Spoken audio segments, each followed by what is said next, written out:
श्री स्वामी समर्थ. दिनांक 13 एप्रिल रोजी वरुथिनी एकादशी आहे. अन्य एकादशीच्या तुलनेमध्ये ही एकादशी अत्यंत श्रेष्ठ आणि पुण्यदायक आहे.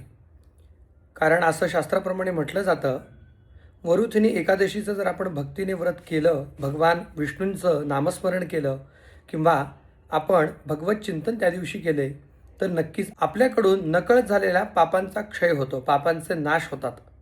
त्यामुळे आपण वरुथिनी एकादशीच्या दिवशी भक्तीने व्रत करणं अत्यंत गरजेचं आहे. व्रत कशा पद्धतीने करावं? सकाळी स्नान करावं, दिवसभर आपण उपवास ठेवावा. आपल्या घरामध्ये भगवान विष्णूंच्या स्वरूपातील कोणतीही मूर्ती असेल, म्हणजे श्री रामराया असतील, कृष्ण असतील किंवा पांडुरंग असतील, त्यांचं पूजन करावं, दुधाने अभिषेक करावा.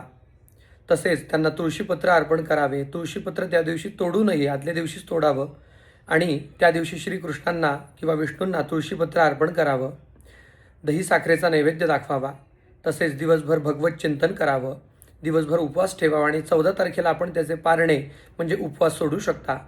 त्याचप्रमाणे उपवास सोडताना आपल्याला आधी 13 तारखेला जशी आपण भगवान विष्णूंची पूजा केली त्याचप्रमाणे पूजा करूनच मग आपण त्यांना नैवेद्य दाखवून आपला उपवास सोडावा किंवा पारणे करावे.